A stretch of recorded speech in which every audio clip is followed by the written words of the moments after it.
I spent a significant amount of time in a middle school classroom teaching middle school kids. I was fortunate in that in 19 years of teaching, I never had a fight in my classroom. Now, part of that was just me. I told my kids right off the giddy up, right off the jump, listen, if you fight in my classroom and I am forced to get in between you and the other person and break up this fight, when anyone asks who won the fight, everyone's going to say, me. And I will be as gentle as possible in hurting, in separating you little people from fighting, but I'm gonna hurt you in the process.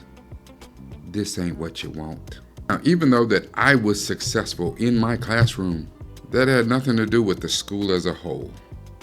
And a lot of times I happen to always be in a choice position or was called to come break up a fight. And that could be because of my background in martial arts or just I was one of them dudes. There was a little boy, let's call him James. James was tall and super thin, maybe like 6'3", super thin, but super quiet, never bothered anyone. I really don't even recall him saying more than 10 words, more than when I called the roll and he would, hear, but never recalled him really saying anything. He did not talk. And that's okay, he turned in his work, he did what he was supposed to do. I ain't got no problems with that, We got a new kid. He had transferred in the middle of the year, and I want to say, I don't know what his name, maybe his name was Corey or something like that, I don't know. And these were 8th graders. Corey figured, of course, as always, and I can relate, being the new kid, but instead of keeping his head down, staying quiet, being humble, no.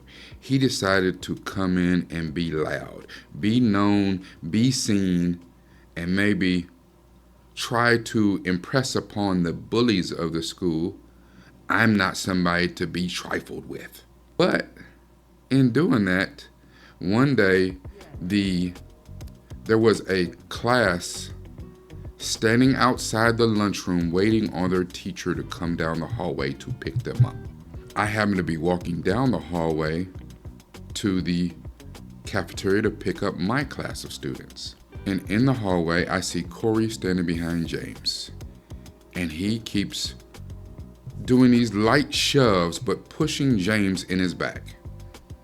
Now, James, being the quiet, meek kid that he was, he didn't turn around, he didn't say anything. I saw this going on from down the hallway, so I wasn't quite within range of, except if I, shouted down the hallway, cut it out. Coming down the hallway, I was like, you know what, I need to say something to that little boy. I don't really particularly like him anyway and his brand of new student. But as I got closer, he pushed James again, and James turned around and looked at him. Now, I was behind James, because I was coming down the hallway. I couldn't see the look on his face. But James turned back around and stood in line like nothing was happening.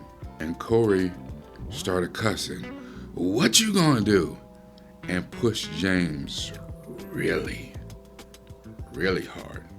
I've quickened my pace because I was like, okay, this is gonna be a scene and I don't want this little boy jumping on James. Like, James is a quiet kid, he doesn't bother anybody. Not today. Ooh, that escalated quickly. James turned around and proceeded to open a can of whoop ass on this little boy. I don't know where it came from. This little boy secretly trains in Muay Thai. He thought he was a Power Ranger. I don't know. But he proceeds to beat the dog shit out of Corey. Oh, I couldn't get there fast enough. And I jump in between them and I push these little boys so hard to break it up. And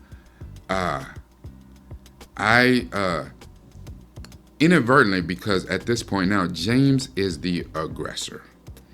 And I push him because Corey is now he didn't wrote a check with his mouth that his ass had to cash, and had insufficient funds. So I pushed James off of him, and I like pushed him hard. I didn't realize how hard it was. I didn't know my own strength. You understand what I'm saying? I pushed him. He flew down the hallway. He flew a good 10, 15 feet. I pushed the little boy hard. And I just, I was like, cut it up. Get over him. I didn't realize I would be saving the actual bully. But it is what it is.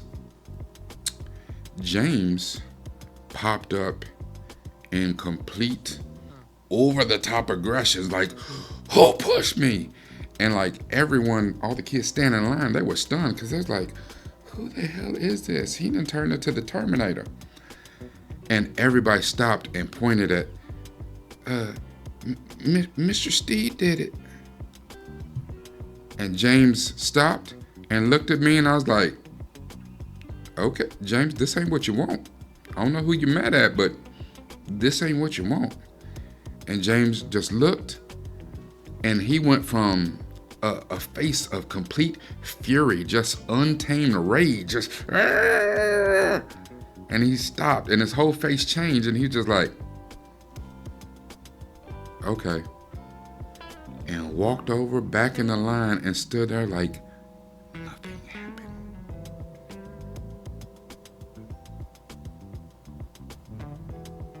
Escalation.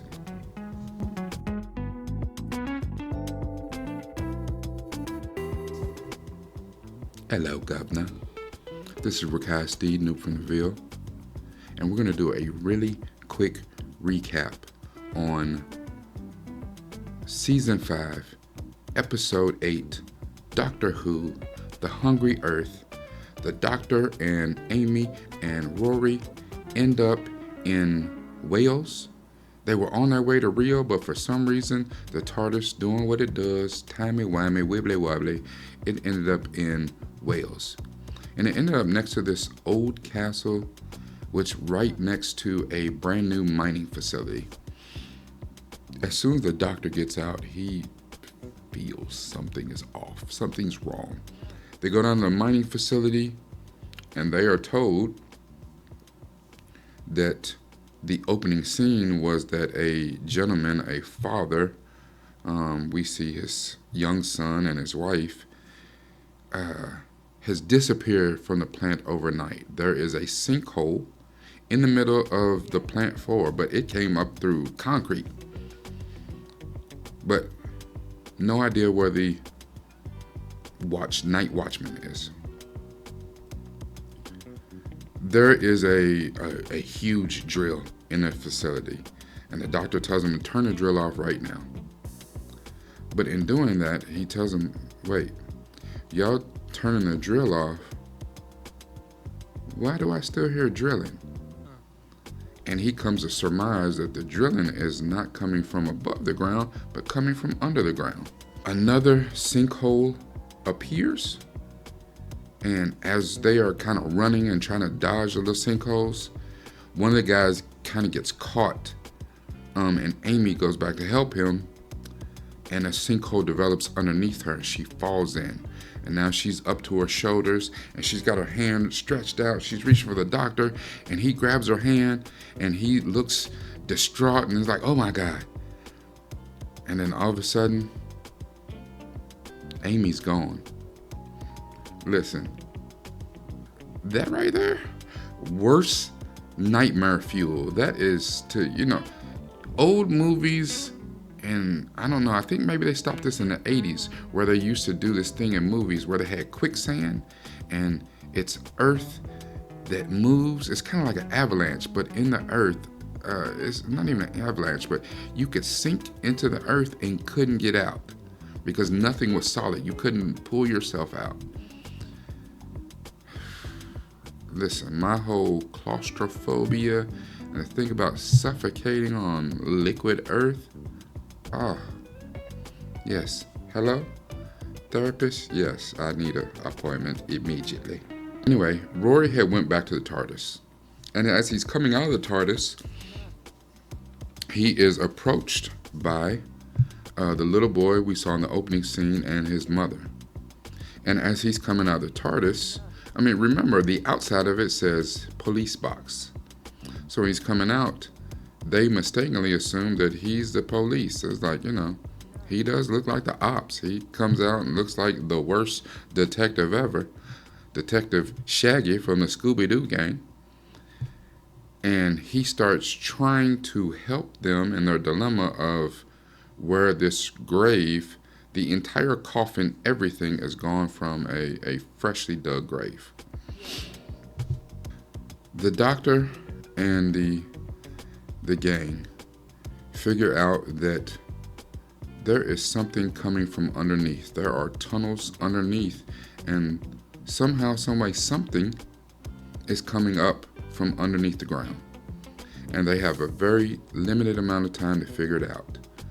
So all of a sudden, an energy dome pops up over the city. There's some weird red lightning going on. It's like the reverse flash is here.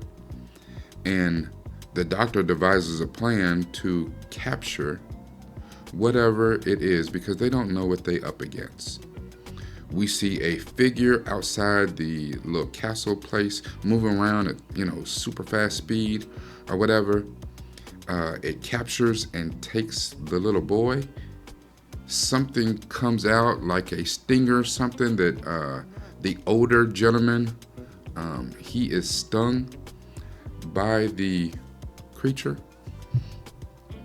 And somehow the doctor is able to catch this creature. It is a reptile-looking humanoid that the doctor finds out is named Alea, and they're from a species called the Silurians. They have on like a battle mask to make them look more creepy, and they have resided underneath the earth for thousands, millions of years. They are the original inhabitants of the earth, and they are sick of the virus, the human apes that populate the surface of the earth. In capturing Alea, the doctor's like, okay, we have a hostage, they have a hostage. Now, the family of the little boy, the mother, the older gentleman, who is actually the little boy's grandfather, they're like, let's kill her, let's do all of this. And the doctor said, not on my watch. I need for you to be your best selves. We cannot let this escalate. We have a hostage, they have a hostage. There is room here to negotiate, to broker a peace. However, I need you to be 100% your best selves. Whatever that means. In order for this to work, I need the best of humanity on display. There's a quote by Dominic de Villepin that says, between an uncontrolled escalation and passivity, there's a demanding road of responsibility that we must follow. No one wants a situation to escalate. However, there is something about escalation in our genes, in our DNA. And maybe it's because we're being programmed that way. We see it on TV, we see it in movies, we see it on social media. That many times when there's an opportunity to back down, let cooler heads prevail and find a solution, we devolve into our base selves and try to exhibit strength. And what we don't realize is that a lot of times that comes out of fear. We escalate things because we have an innate fear of the outcome. We want to appear to be victorious at all and at any point. So a lot of time we move into a bravado. We'll puff out our chests and, speak with your whole chest and, I am man, hear me roar. But is that the best course of action? It takes intelligence, and it takes real strength to move off of a position. There's a quote that I absolutely love, and you know how I am about my quotes. There is a quote from Nietzsche that says, "Whoever fights monsters should see that in the process, they don't become the monster." You may have seen this in your own personal travels. You've seen it plenty in movies when a bully is involved. And I'm not just talking about school. Believe it or not, bullies exist outside of schools. A bully usually becomes that way because they were once bullied and they felt powerless. But once they started going to the gym or reading self-help books, or they once upon a time fought back and were victorious, once they feel or once they have taken the power, they abuse it. And a victim, once bullied, often becomes the bully. Because once they fought their monster, they didn't stop to make sure that they didn't become the monster. I have been in martial arts ever since I was 6. Maybe I want to say my brother was 4 and I was 6 when we started martial arts. And my father was of the Cobra Kai dimension. He was definitely sweep the leg, finish him. He was 100% Mortal Kombat, take him down, finish him. And as many trophies and medals and things as we won from sparring for a very long while through our young lives, I was also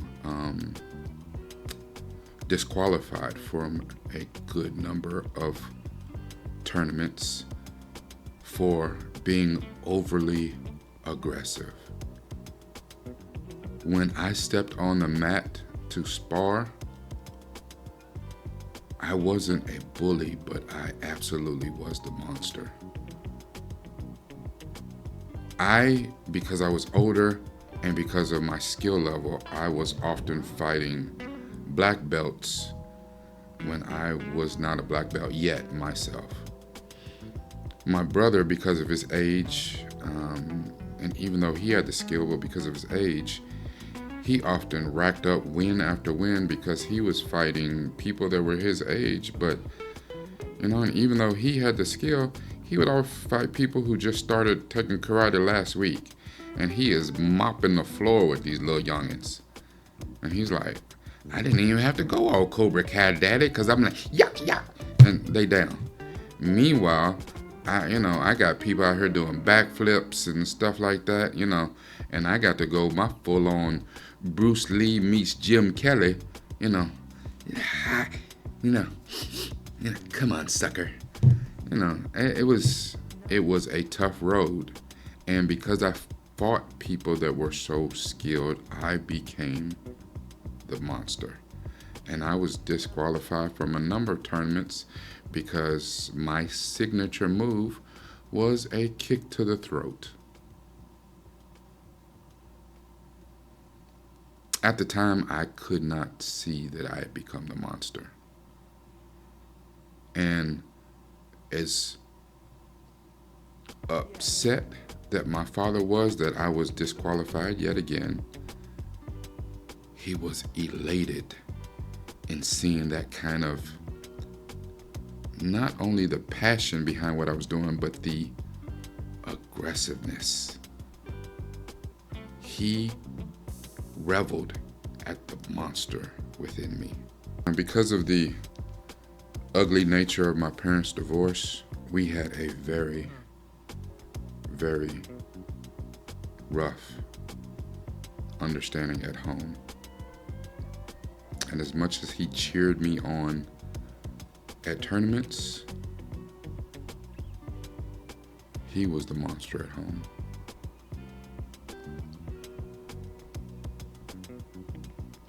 And it came to a boiling point when I was around 15 years old that I stood up to him and we had a full-on fight in a bowling alley parking lot because I was just like, enough is enough. I couldn't take the abuse anymore. Verbal, psychological, physical. I was just done. And the thing is, that has affected me my entire life because I grew up pledged to myself that I did not want to be the monster. Because for a long time I knew that if I got into a scrape, that within me, my father would emerge. And I didn't know if I had the strength to pull myself back and not seriously harm, maim, kill someone. I promised myself I would not be like that with my kids.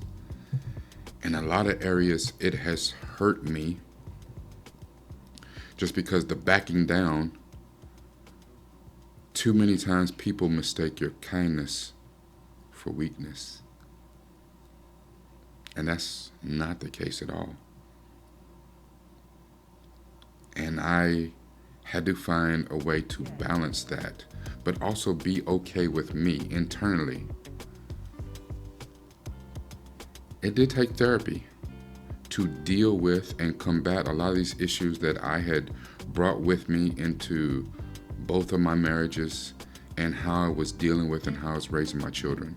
It's not an overnight ordeal, and you have to be able to recognize a certain amount of things within yourself in order to get better.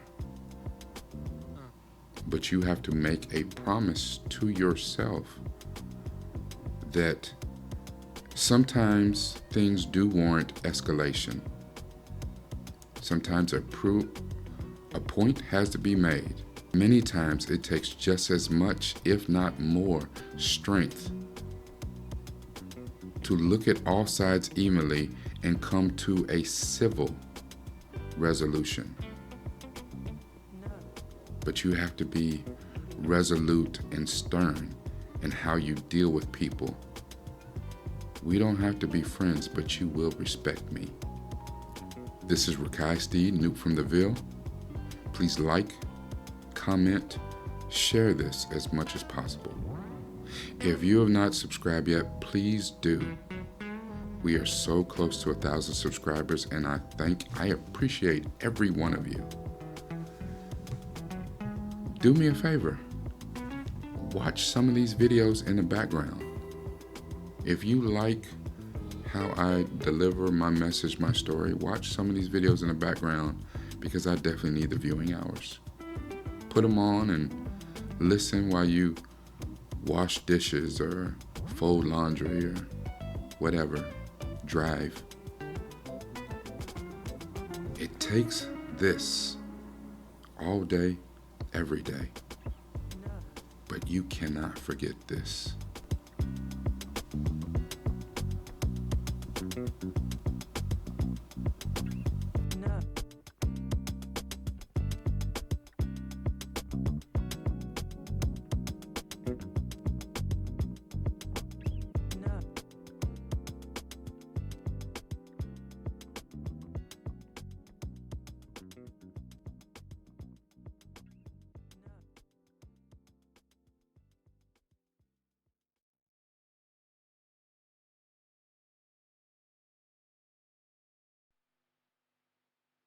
Yeah.